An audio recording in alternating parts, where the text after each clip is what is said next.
This is the recording version of NCERT book of 11th class. You will be hear this book in voice recording version with PDF format. It will be help to understand the history and crack any examination like UPSc, UPPCS, SSC, DSSSB and others exam.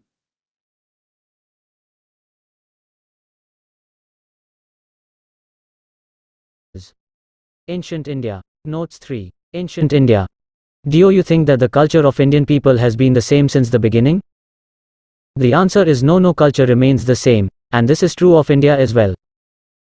It has gone through many phases of change. Do you know why these changes occur? This is because every dynasty, every invader who comes and settles down in the country leaves their marks on the culture of that country. In order to understand the present culture of Indian people, it is necessary to understand the process it has gone through in the past. Thus, in this lesson we will attempt to take a look at the life of the people of ancient India. You will read about the various stages of ancient Indian history from the Harappan times through Vedic, Mauryan and Gupta periods. The emphasis is on the changing nature of Indian society with corresponding changes in society and culture. When we read history, we can understand how the modern world has emerged over long centuries of development. It is important to appreciate what we have achieved in the past to make our future worthwhile. Objectives. After reading this lesson, you will be able to appreciate the importance and relevance of studying history, recognize the Harappan culture as the first known urban culture in India, examine the nature of Vedic society, religion and philosophy, explain reasons for the rise of Jainism and Buddhism, trace the early history of South India during this period, review significant cultural developments during the rule of successive empire, and examine the general dynamism of cultural developments in ancient India. 18. Indian Culture and Heritage Secondary Course. Ancient India 3.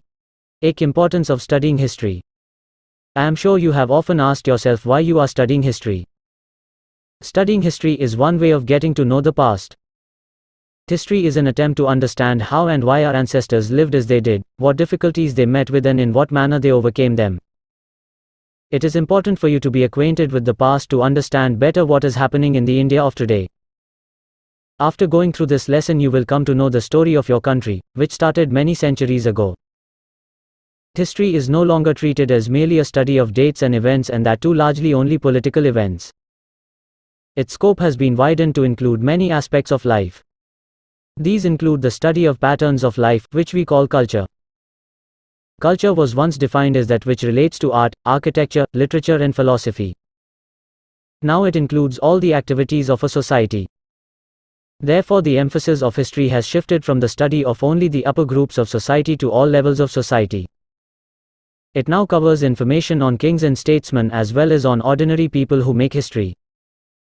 It includes the study of art and architecture, of the evolution of languages in India, literature and religion. Now we do not look only at what was happening at the aristocratic level of society. We also try to reconstruct the interests and concerns of people at lower levels. This makes history more interesting and helps us understand our society for better. The people that went into the making of our society, at both the aristocratic and the ordinary level, were not all indigenous to India, to start with.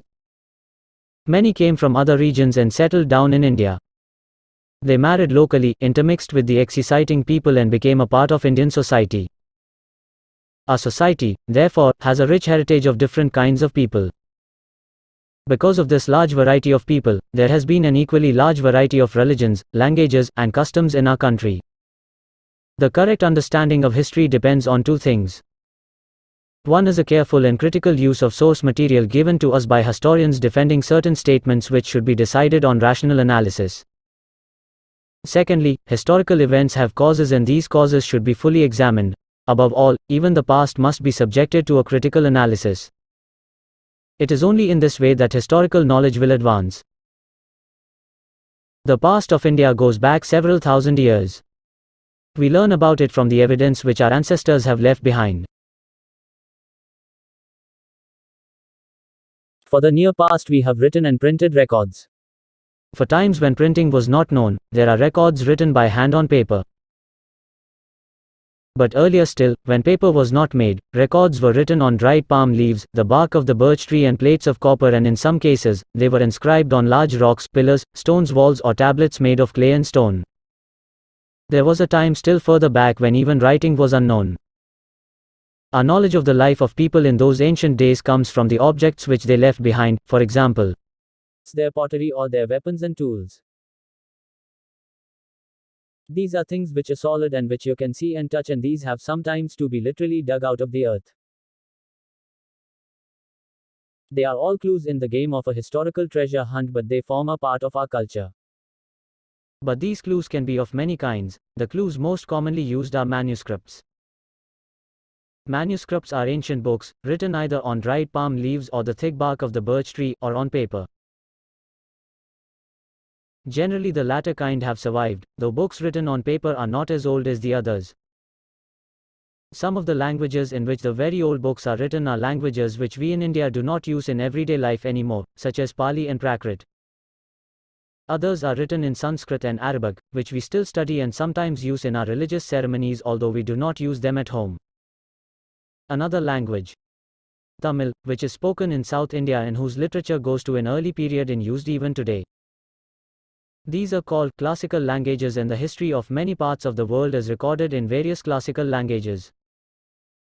In Europe, ancient manuscripts were often written in Greek and Latin. In Western Asia, they were written in Arabic and Hebrew, and in China, classical Chinese was used. 13. Though ancient India. India has a continuous history covering a very long period.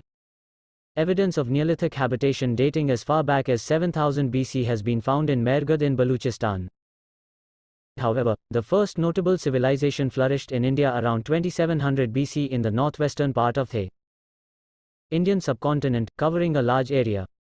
The civilization is referred to as the Harappan civilization. Most of the sites of this civilization developed on the banks of Indus, Ghaggar and its tributaries. The culture associated with the Harappan civilization is the first known urban culture in India. The Harappans built the earliest cities complete with town planning, sanitation, drainage system and broad well-laid roads. They built double-storied houses of burnt bricks, each one of which had a bathroom, a kitchen and a well. The walled cities had other important buildings such as the Great Bath, granaries and assembly halls. Agriculture was the main occupation of the Harappans, who were living in rural areas. Those living in the cities carried on internal and external trade and developed contacts with other civilizations such as Mesopotamia. They were excellent potters. Various types of utensils, toys, seals, figurines have been excavated from different sites. Harappans also had the technical knowledge of metals and the process of alloying. The bronze sculpture of a dancing girl found in Mohenjo-daro testifies the sculptural skills and aesthetic sense of the Harappans. Shell, ivory, bone and faience were used as material for different crafts and objects. Lothal was a dockyard situated in Dholaka Taluk of Ahmedabad in Gujarat. It was also a well-planned walled city. It was an important center of sea trade with the Western world. Another important town in Gujarat was Dholivera, while Kalibangam was in Rajasthan. Numerous seals carrying the images of the one-horned rhinoceros known as unicorn, people leaves and a male god throw light on the religious beliefs of the Harappans. It appears that they worshipped plants and animals and the forces of nature. They worshipped a male god resembling Lord Shiva of later times and a mother goddess among others. They probably believed in life after death and also in charms and spells. Seals engraved with animal figures like the humped bull, elephant and rhinoceros suggest that these animals were considered sacred. People has been found depicted on many seals. Harappans knew how to write and most of their seals contain some form of script. But unfortunately no one has yet been able to decipher that script. As a result, our knowledge of the Harappan civilization is based on the archaeological evidence alone. The figures of men and women on various seals found in the excavations reveal that the people knew the art of spinning and weaving. They were perhaps the first people to cultivate cotton. A large number of Indus seals found in Mesopotamia, which indicated of a possible trade between the Indus Valley and Mesopotamian civilization. By 1800 BC, the Harappan civilization began declining. However, we do not know the exact reasons why this happened. 10. Teen Vedic culture. A few centuries after the decline of the Harappan civilization, a new culture flourished in the same region and gradually spread across the Ganga-Yamuna plains. This culture came to be known as the Aryan culture. There were significant differences between this culture and the culture which preceded it. Aryans settled on the banks of rivers Indus, Sindhu, and Saraswati, which is now non-existent. They composed many hymns in honor of the gods and goddesses they worshipped. These were compiled in 4 Vedas: the Rig Veda, Sama Veda, Yajur Veda and Atharva Veda. The word Veda means knowledge of the sacred spiritual knowledge. These Vedas were considered infallible as they imparted the highest spiritual knowledge. Initially the Vedas were transmitted orally. Since our knowledge of the early Aryans is based on these Vedas, the culture of this period is referred to as the Vedic culture. Scholars divide the Vedic period into the earlier and later Vedic period. The earlier is represented by the Rig Veda while the latter by all other Vedic literature including the Brahmanas, Aranyakas and Upanishads.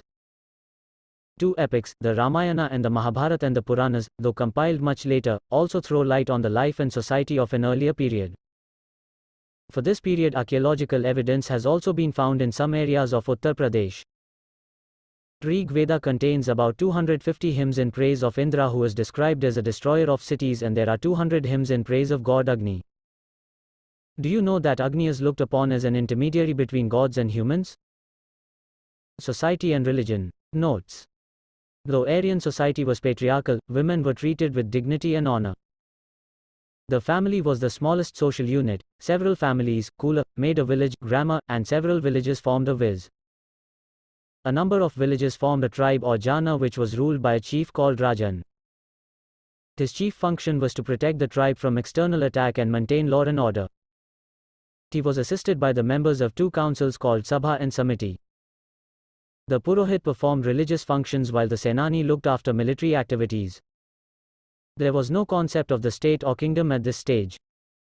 Although the post of Rajan had become hereditary, he could be removed from power if found weak and inefficient or cruel. Towards the later Vedic period, society was divided into 4 Varnas: Brahmanas, Kshatriyas, Vaishyas and Shudras. This was also called the Varna Vyavastha. To begin with, it denoted categories of people doing different kinds of functions, but with the passage of time this division became hereditary and rigid. The teachers were called Brahmins, the ruling class was called Kshatriyas, farmers, merchants and bankers were called Vaishyas, while the artisans, craftsmen, laborers were called Shudras. Moving from one occupation to another became difficult. Simultaneously, the Brahmins also occupied a dominant position in the society. Another important social institution of the time was the system of Chaturashrama, or the division of lifespan into 4 distinct stages. A. Brahmacharya, period of celibacy, education and disciplined life in Guru's ashram; Grihastha, a period of family life; Vanaprastha, a stage of gradual detachment; and Sannyasa, a life dedicated to spiritual pursuit away from worldly life. However, it should be noted that these stages were not applicable to women or to the people of lower Varnas. Women were respected by the society, enjoyed freedom, had access to education and were often free to choose their partners through Swayamvara. Murder and sati was not prevalent. The ultimate aim of life was to attain moksha or salvation through the pursuit of dharma, artha and kama.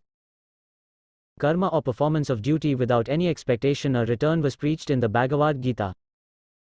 The early Vedic people worshipped forces of nature and personified them as gods and goddesses. Indra, Agni, Varuna, Marut were some of their gods, while Usha, Aditi, Prithvi were some of their goddesses. Some of the solar gods and goddesses refer to in the Rig Veda are Surya, Savitri and Pushu. Yajna, sacrifice, was performed along with chanting of Vedic hymns. People poured ghee, clarified butter, and other ingredients into the fire to invoke the blessings of gods. Agni, or fire, was looked upon as an intermediary between gods and humans. The Vedic people prayed individually as well as collectively for the welfare of the jana. There was a change in religious practices during the later Vedic period. The prominent gods of the early Vedic period like Indra, Agni and Varuna lost their prominence and ancient India popularity. Their place was taken by a new trinity of gods where Brahma enjoyed the supreme position, while Vishnu became the preserver and Shiva completed the trinity. The religion became extremely ritualistic. Sanskrit mantras, which were the monopoly of Brahmins, became an essential part of all religious functions. This made the Brahmins very powerful and the yajnas expensive. Participation in them was restricted to the upper 3 classes. The kings performed Ashwamedha, Rajasuya and Vajapaya sacrifice to establish their position. It is very interesting to know that some elements of the culture of the Vedic age have survived over a period 3000 years and continues to be a part of Indian culture even today. By the end of the latter Vedic age, changes started occurring in the society. For the first time, people started discussing certain beliefs such as creation of the universe, life after death and essence of life. These were questions which were dealt with in great detail in the Upanishads. Material life and economy. The Aryans were primarily pastoral and agricultural people. They domesticated animals like cows, horses, sheep, goats and dogs. They ate simple food consisting of cereals, pulses, fruits, vegetables, milk and various milk products. They drank a beverage called soma. Games of chess, chariot racing were their modes of entertainment. In the early period there was no money transaction or taxes. Barley or voluntary donation was prevalent. Cows were the measure of wealth. As the time passed, extensive use of iron brought great changes in their material life. Iron axes enabled them to clear forests, leading to the expansion of agriculture throughout the Gangetic plains. Iron tools resulted in varied crafts and technology. Use of iron weapons and horses enabled them to fight wars and defend themselves better against enemies. Increasing number of crafts, availability of surplus food and growth of population led to specialization of skills and urbanization. Towns and cities grew and territorial states emerged. High-quality earthenware called painted grey ware and northern black polished ware have been found in many areas. Coins came into circulation. Trade was carried on, both overland and through waterways, enhancing material prosperity. By 6th century BC, there were some 16 large territorial states in North India and Upper Deccan known as Mahajanapadas. Important among them were Anga, Magadha, Koshala, Kashi, Kuru, and Panchala. 4 popular religious reforms. This period, B.C. 600 to B.C. 200, is important not only for political unity of the country but also for cultural unity. Ancient India saw the rise of 2 very important religions, Jainism and Buddhism, which left a lasting influence on Indian life and culture. Earlier also known as Brahmanism because the Brahmins played a major role in it. Later it came to be called Hinduism.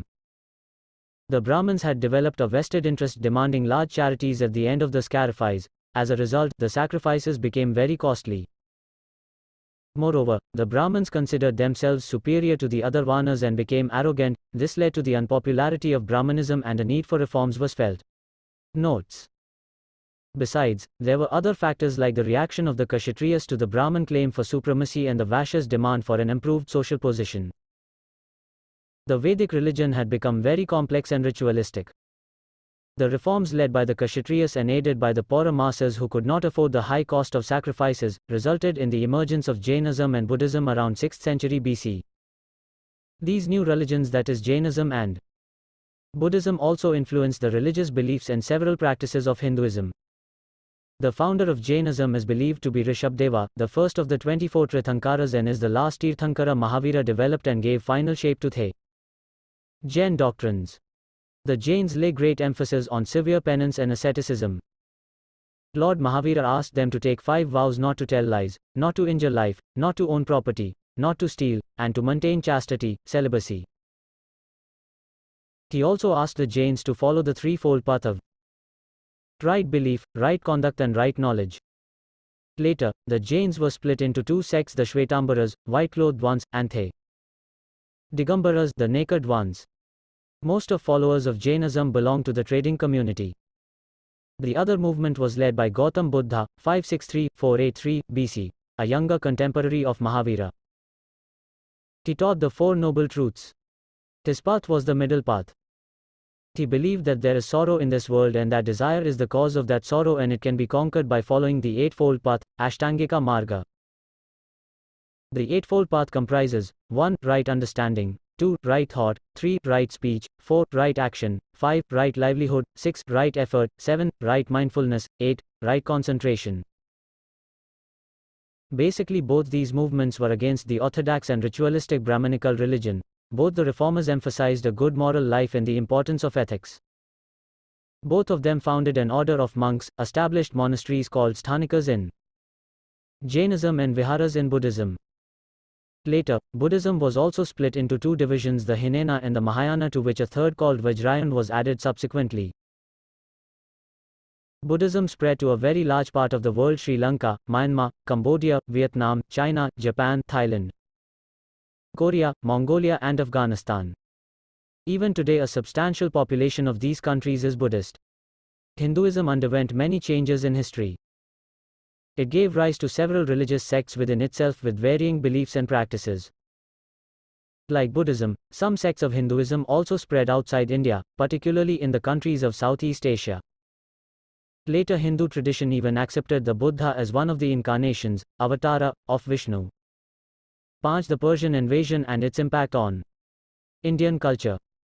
In the first half of 6th century BC, there were a number of small tribal states in northwest India. There was no sovereign power to unite these warring tribes. The Achaemenid rulers of Persia or Iran took advantage of the political disunity of this region. Cyrus, the founder of the Achaemenid dynasty, and his successor Darius I annexed parts of Punjab and Sindh. It was believed to be the most fertile and populous part of the Achaemenid Empire. Indian subjects were also enrolled in the Achaemenid army.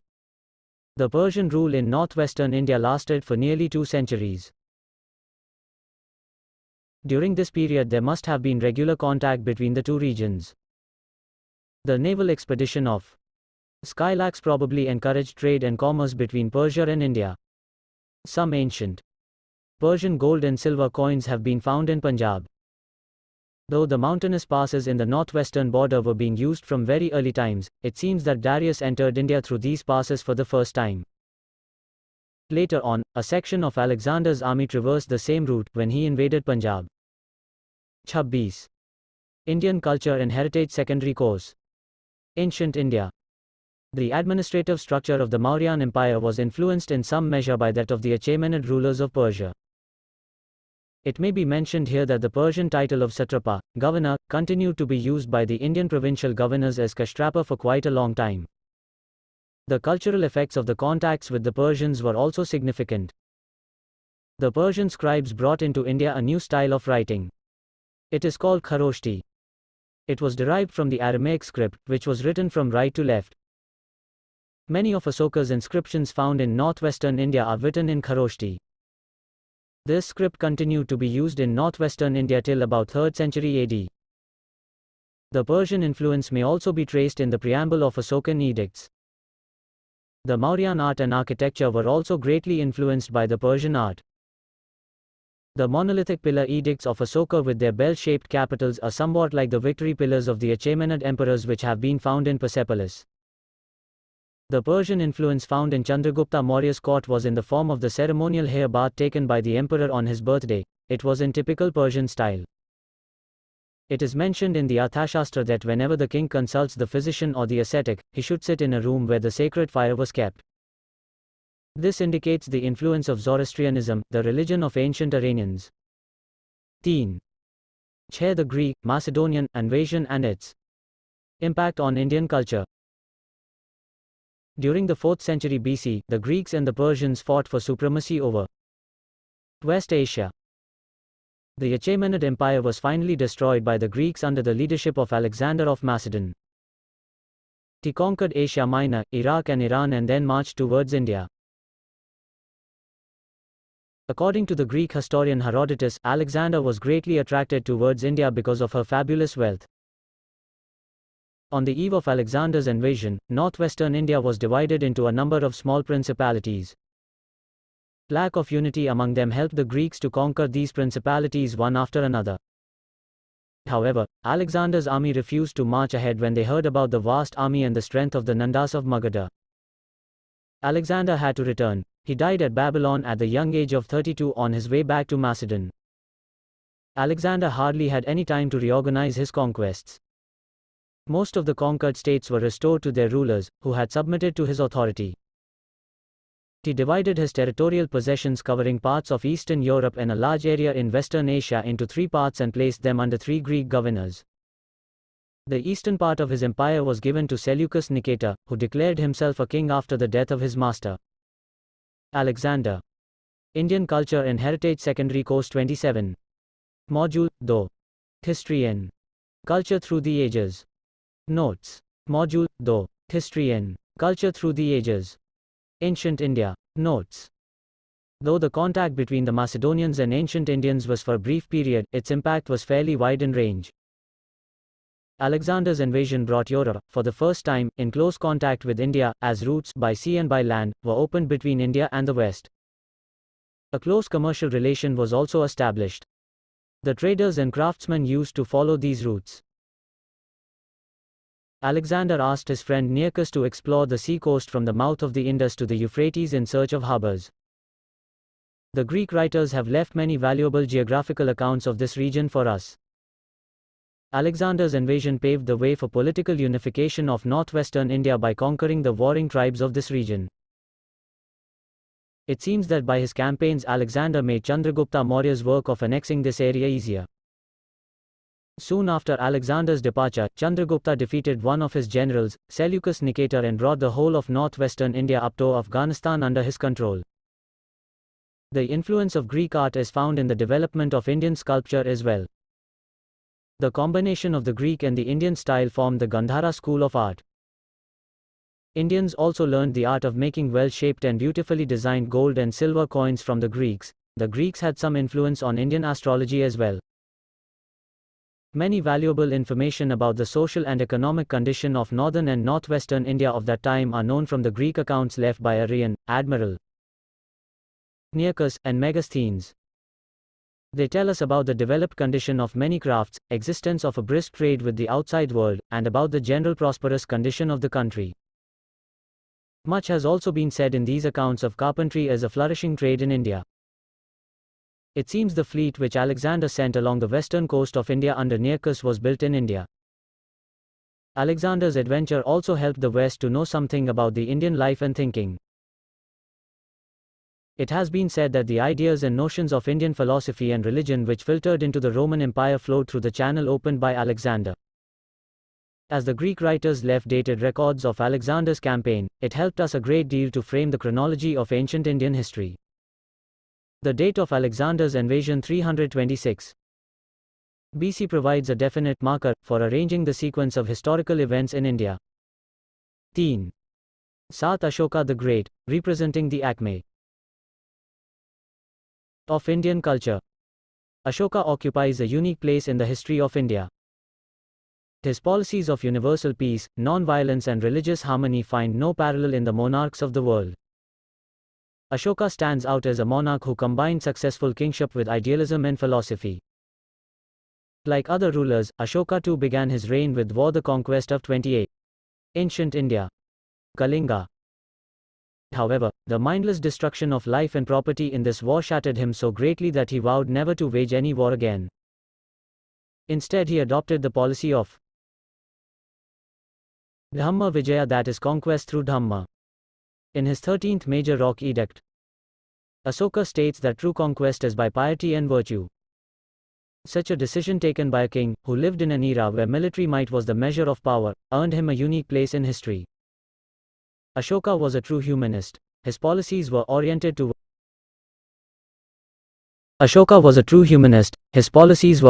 towards the welfare of his people. His Dhamma was based on social responsibility. Besides giving importance to respecting Brahmins and servants, obedience to elders, abstention from killing living beings, Dhamma also asked people to live in religious harmony. It combined in itself the good points of all sects. Ashoka proved to be a tolerant monarch who, although himself a Buddhist, never sought to impose his personal religion on his subjects. In his 12th major rock edict, he states that in honoring of other sects lies the honor of one's own sect. As a king, Ashoka set a very high ideal for himself. He saw himself as a father and the subjects as his children. He communicated his thoughts and philosophy to his people by inscribing them on stone pillars and rock surfaces. These edicts are remarkable examples of Mauryan architecture and also of engineering skills. They are the living monuments of his times. Ashoka attempted to educate his subjects by pointing out the wastefulness of expensive rituals. He asked people to practice ahimsa.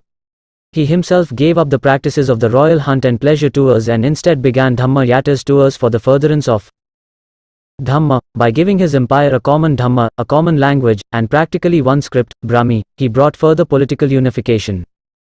India has been a secular country since the Buddhist age. Though he himself became a Buddhist, he did not impose it on the others but followed a tolerant religious policy. He made gifts and grants to non-Buddhist as well as anti-Buddhist. Ashoka's fame also rests on the measures that he took to spread the message of peace amongst the different regions of the world. He sent ambassadors to the Greek kingdoms in the west. Indian culture spread to faraway lands. According to a Buddhist tradition, Asoka sent Buddhist missions to regions such as Sri Lanka and Central Asia. Buddhism spread to different parts of the world, and although it is no longer a major force in India today, yet it continues to be popular in Sri Lanka and the Far Eastern countries. The Varna system, popularly known as the caste system, which had arisen in the Vedic age, now became well established and gradually became the dominant form of social organization throughout India. Along with the new religions and philosophy, the growth of cities, crafts and trade furthered the process of cultural unity in our country. Asoka unified the entire country under one empire and renounced the use of war as state policy. On the other hand, he says that he strives to discharge the debt he owes to all living creatures. 8. Art and Architecture. Mauryan beginnings. The Mauryan contribution to art and architecture was significant. Ashoka is known to have built 84,000 stupas to commemorate various events of Buddha's life. According to Megasthenes, Pataliputra's grandeur matched that of the cities of Persia. Notes. Ashokan edicts were inscribed on stone pillars that were made of single columns of polished sandstone and had capitals on their top. The best preserved of all Ashokan edicts stands at Loria, Nandangarh, Bihar. This 32 feet tall column has an almost 50-ton seated lion capital placed on its top, an engineering feat worth admiring. The bull capital from Rampura is also another fine example of Mauryan sculpture. The most famous capital is the one at Sarnath, which shows 4 lions in the Dharmachakra. You must be familiar with this, as this has been adopted as the national emblem of the Republic of India. Besides pillars, few Mauryan figures have also come to light. The most well-known of these is the Yakshi from Didarganj. The beauty of these figures lies in the exactness of their workmanship and in the fact that they appear to be made from one single stone. Like the pillars, these figures are polished with a unique surface gloss, now called Mauryan polish. You will be amazed to know that despite all these centuries, this gloss has not lost its shine. Besides the language that has been used in nearly all the inscriptions and Prakrit, which appears to have become the lingua franca of the country, and in the Brahmi script, the earliest known Indian script. Another noteworthy aspect of Mauryan architecture is the rock-cut caves. The Lomish Rishi, with its impressive entrance, and the Sudama caves are examples of such architecture. These caves cut from solid rock were provided by Ashoka for non-Buddhist monks. These caves marked the beginning of the rock-cut architecture, which was patronized by later rulers too. His rock edicts were inscribed in the local language and the local script. 3. 9. Post-Mauryan cultural developments.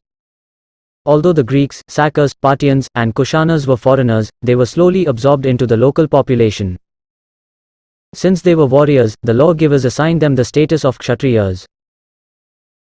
It should be noted that such a large-scale assimilation of foreigners into the Indian society took place only in the post-Mauryan times. We can say roughly from about 200 BC to about 3rd century AD. Profound changes took place in the economic and political life and vital developments in different aspects of cultural life of our country, i.e. religion, art and science, as well as technology. There was a significant advancement in foreign trade both by land and by sea, besides emergence of various crafts. Many foreign rulers adopted Vaishnavism. In the Basenagar pillar encryption, Heliodorus, the Greek ambassador of the Indo-Greek king Antiochus, describes himself as a Bhagavata a worshipper of Vishnu. Similarly, some coins of Kanishkar also show the 30 Siva on them. You will recall that one of the Kushan rulers was called Vasudeva, clearly indicating his Vaishnava faith. Do you know the importance attached to the year of Kanishka's accession, i.e. 78 AD? Well, it marks the beginning of the Saka era. The interaction among different foreign ethnic groups in the Indians played an important role in their choice of one or the other Indian religions. Some foreign rulers also turned to Buddhism, as this did not create the problems of fitting into the caste system. Menandar converted to Buddhism. Kanishka too is remembered for his services to this religion. However, this increasing popularity of Buddhism brought about a major change in the religion. Buddhism in its original form was too abstract for the foreigners. They therefore advocated a simpler form through which they could satisfy their religious cravings. Around the same time, Buddhism split into two schools, the Mahayana or the Great Wheel and the Hinayana or the Small Wheel. The former believed in image worship, rituals and bodhisattvas, incarnations of Buddha, while the latter continued the practices of the earlier Buddhism. The Mahayana received royal patronage from Kanishka, who convened the Fourth Buddhist Council to finalize its teachings. He also set up many stupas in memory of the Buddha. Art and sculpture. Central Asian invasions led to further development of Indian art and sculpture. Close contacts with the Western world introduced many new forms in Indian art. The most significant development was the growth of the Gandhara school of art. This school borrowed features from both the Greek and Roman art forms. Many images of the Buddha from the Kushan period have Apollonian faces, their hair is in the Greco-Roman style and their draperies arranged in the style of a Roman toga. This assimilation of artistic features was probably because many artisans from different countries trained in different schools came together under the Kushan rule. Mathura, which was the center of the indigenous school of art, was also influenced by the invasions. A number of images from here of terracotta and red sandstone, which have definite Saka Kushan influence, have survived. The most famous is the headless statue of Kanishka from Mathura. While the earlier Buddhists had used only symbols to depict the Buddha, the Mathura school became the first to make faces and figures of the Buddha. Folklore such as the Jataks were drawn out in long panels on rock faces. Besides the images of Buddha, which were made in large numbers, statues of Mahavira were also produced. Deccan and South India. The Satavahanas in the Deccan held an important position under the Mauryas. After the death of Ashoka, they assumed total independence. They became very powerful and made their capital at Pathan or Pratishsthan on the river Godavari. The Satavahanas soon entered into conflict with the foreign satraps, especially the Sakas. It was under Gautamiputra and his son Vashishthiputra Satkarni that the Satavahanas became very powerful. They extended their kingdom, cleared forests, made roads and administered their state well. New towns came up and trade was carried on with far-off countries like Persia, Iraq and Cambodia. Kharivelar of Kalinga notes. Another kingdom which rose to a position of importance after the Mauryas was Kalinga. Kalinga included modern Orissa and parts of northern Andhra. Its most important ruler was Kharivelar. The Hathigumpha inscription in a Jain cave at Udagiri Hills would give us a detailed account of his reign, but unfortunately it is not easily decipherable. It is definitely known that he was a great administrator as well as a brave warrior. He carried out works of piety and public utility, like building roads and gardens. South India. The area which lies to the south of the river Krishna and Tungabhadra is called South India. It was the region of the Cholas, Cheras and the Pandyas who were constantly at war with each other. Sources. The main source of information about these kingdoms and the life of the people is the Sangam literature. That is why this period from the beginning of the 1st century B.C. to the end of 2nd century AD is called the Sangam period of the history of South India. Cholas. Krikala was the most important ruler of this kingdom. He defeated the combined forces of the Cheras and the Pandys. He succeeded in pushing back an invasion from Ceylon. Krikala has been credited with many welfare activities. He got canals dug so that water from the river Kaveri could be used for irrigation purposes. Krikala patronized works of literature and art. He was a follower of the Vedic religion. Pandys. The Pandyang Empire was founded by a woman king. She maintained a huge army. She also encouraged trade and patronized art as well as literature. Life and culture. The people during this period lived a simple life. They were fond of music, dancing and poetry. Many musical instruments like drums, flutes, pipes, etc. were popular. Most of the people lived in valleys and a majority of them were farmers. Others were herdsmen. There were artisans and craftsmen also who mainly lived in towns. There were merchants especially in the coastal areas, and trade was carried on by sea. Society. The Greeks, Kushanas, Sakas and Parthians were called Yavanas. They soon merged with the Indian society and adopted Indian names and intermarried. Even their coins started carrying the images of Indian gods like Vishnu, Ganesha and Mahesha. The fact that they had adapted to the Indian society easily may explain why foreign rulers patronized Buddhism. The age of Harshvardhana. King Harshvardhana decided that he must subdue the petty warring rulers and bring them under his domain. He devoted 6 important years of his life to do so. Huyen Tsang, a Chinese traveler, and Bana Bhat, his court poet, have given detailed accounts of Harsha's reign.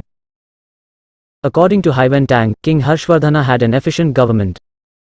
He further tells us that families were not registered and there was no forced labor. Harsha's religious activities.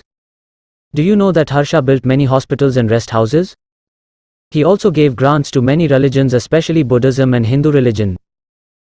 Later in his life, Harsha became more inclined towards Buddhism. Harsha's literary activities had some important plays: G. Nagananda Ratnavali and Priyadarshita. He collected learned men around him, as is evident from the report of Huyen Tsang and Bana Bhat. Bana wrote Harsha's famous biography, Harshcharitar, as well as the literary piece Kadambari.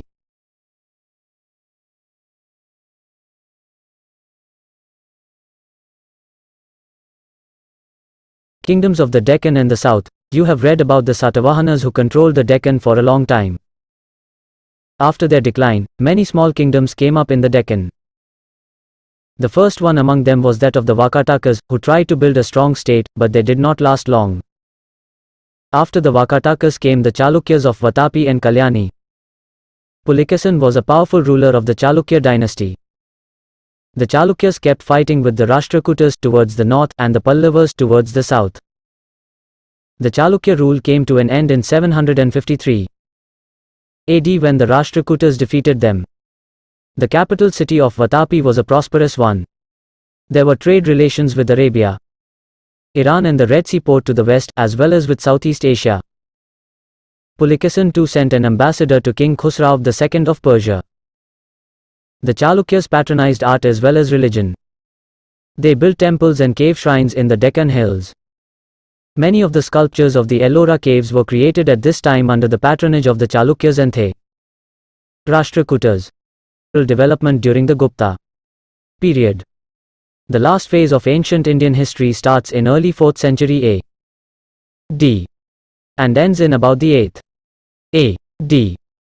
The Guptas built a strong and powerful kingdom, and under the political unity and state patronage that was provided by them, cultural activities increased manifold. You will recall that following the Greek invasion, various art forms in India had been markedly influenced by Greco-Roman styles. This art mainly depicted the Buddha or Buddhist thought. But during the Gupta period, art became more creative and Hindu gods and goddesses also came to be portrayed. The artistic achievement of the age is exhibited in the delicate workmanship and the variety of designs shown in different kinds of Gupta coins. The general scheme that was followed was to exhibit the portrait of the king on one side of the coin or an appropriate goddess, ancient India with her associated symbols on the other side. The king is shown in many positions, shooting a tiger or a lion, playing a musical instrument, seated on a high-backed couch, etc. On the reverse in most cases was Lakshmi, the goddess of wealth, and in some cases Saraswati, the goddess of knowledge and arts. Besides coins, Gupta art found adequate expression in monuments and sculptures. The skilled artists of this age used their tools and skills to express the ideals and philosophical traditions of India through various art forms. They decorated even the niches and corners of religious places with statues of gods and goddesses. The images of gods were treated as symbols representing attributes associated with the gods. Hence the god was shown having 4 or 8 arms in each, carrying a symbol or an ayudha, weapon, although they were depicted in human forms. Stone, terracotta, and other materials were used to construct the abodes of gods and goddesses. Examples of the Gupta art can be seen at the Dashavatara temple at Deogad and the cave temples in Udagiri hills. However, the most famous examples of Gupta art that still remain are the numerous seated and standing images of Buddha from Sarnath. The school of art that thrived at Sarnath provides us with some of the most pleasing and graceful images of the Buddha. Besides stone, Gupta artists were also skilled in bronze. A 2-meter-high bronze image of Buddha has been discovered at Sultanganj, near Bhagalpur in Bihar. Examples of sculptures in caves created during this period are traced to the famous Ellora caves. Architecture. The Gupta architecture has survived in a few shrines, rock-cut caves, Ajanta, and temples, such as the Dashavatara temple at Deoghad. These structures were mainly made of stone and bricks. Some references in the works of Kalidasa give us a glimpse of Gupta architecture. The poet has given a vivid picture of a well-planned town with a network of roads, marketplaces, big sky-touching palaces and mansions with terraces. The palaces had many inner apartments, they had courtyards, prisons, courtroom and sabhagrai. Their verandas opened on roofs lit with moonbeam at night. The pleasure garden which was attached to palace contained all sorts of seasonal flowers and trees. Archaeological evidence about Gupta architecture is however poor. However, examples of Gupta shrines have been discovered in the jungles of central India, especially in The Bundelkhand region. These include the one at Bhitargaon in Kanpur district. Painting. Painting as an art form reached a high degree of perfection during the Gupta times. The wall frescoes at the Ajanta caves, Aurangabad, and the one at Bagh caves, near Gwalior, bear evidence of this. Although Ajanta paintings belong to the period between the 1st to the 7th century AD, yet most of these were produced during the Gupta time. The ancient India paintings depict various scenes from the life of the Buddha. The skill with which the human, animal and plant figures have been drawn shows the refined and sensitive nature of Gupta art. The conception of beauty was a characteristic of Gupta art. Expression through art was given importance as it was regarded as a means for the attainment of spiritual joy. Notes 3. 11. The Pallavas and the Cholas. Any account of ancient India is incomplete without referring to the two dynasties of South India i.a. the Pallavas and the Cholas and their contribution to art, architecture, administration and conquests. Quite a few dynasties rose in the south from the early centuries of the Christian era. Among them the Pallavas were great patrons of art and architecture. The Ratha at Mahabalipuram style of temples built by them were fine examples of rock-cut temples. The Pallavas also built structural temples like the Kalashanath and Vakuntperumal temples at Kanchipuram. The Kalashanath temple is a huge structure with thousands of group of monuments at Mahabalipuram near Chennai images and is said to be the largest single work of art ever undertaken in India. There is also a set of bas-reliefs found at Mahabalipuram, Mamallapuram, which is attributed to the Pallava period. The pagodas built at Mahabalipuram go back to the 1st century AD. Temple building activity flourished in India from the 5th century AD onwards. While the North Indian temples were built in the Nagara style consisted of the shikaras, spiral roofs, the Garbhagrai sanctum, and the mandap, pillared hall, the temples in the south were built in the Dravida style completed 36. Sun Temple, Konarak, Odisha. Ancient India with Vamana or Shikhara, high walls and the gateway topped by Gopuram. After the Pallavas, 6th to 8th Cholas, 0th century AD, the tradition of building temples was further developed by the 12th century AD, in the south. Do you know that the temple was the central place in the village? It was the gathering place for the villagers who would come here every day and exchange ideas and discuss all matters of common interests. It served as a school too. During festival days, dances and dramas were also performed in the temple courtyard. The achievements of the Cholas also lie in their conquests across the seas and developing democratic institutions for governance at the village level. The village panchayat called Saha had extensive powers. It had control over finances too. This body included several committees which looked after various aspects of village administration. A very detailed account of the functioning of the sabhas is available from one of the Chola inscriptions. The Chola rulers were also great builders. The Dravida style of temple architecture reached its zenith under the Chola rulers. One of the finest example of this style is the Rajarajeshwar or Brihadeshwara temple. During this period one also notices great achievements in the field of sculpture. Great progress was made in literature, both religious and secular. Sanskrit also became the language of the courts in many parts of the country. Tamil literatures also made great progress. The Alvars and the Nenars, the Vaishnavite and Shivite saints made lasting contributions to it. In spite of the dominance position of Sanskrit in most parts of the country, this period marks the beginning of many Indian languages as well as distinct scripts in different parts of the country. In short, we can say that by the time the ancient period of Indian history came to an end, India had developed a culture which was marked by features that have characterized it ever since. 3. 12. Transformation of Vedic Brahmanism into Hinduism. The transformation of the ancient Brahmanical faith into modern Hinduism can be regarded as the most distinguishing feature from the Gupta period onwards. Buddhism no longer received as much royal patronage as it did earlier. Brahmanism had come to the forefront. The Gupta rulers especially provided filling to the Bhagavata sect of Hinduism. They called themselves Bhagavatas, worshipped Lord Vishnu, performed Ashwamedha yajnas, gave large donations to Brahmanas, and built many temples. The Puranas were finally compiled in this age. Vishnu emerged as the god of devotion and came to be represented as the preserver of dharma. Numerous legends gathered around him and a whole Purana called Vishnu Purana was compiled in his honor. Similarly, a law book called The Vishnusmriti was also named after him. Above all, by the 4th century AD there came into being a famous Vaishnava work called Srimad Bhagavad Purana, which taught devotion to Lord Krishna.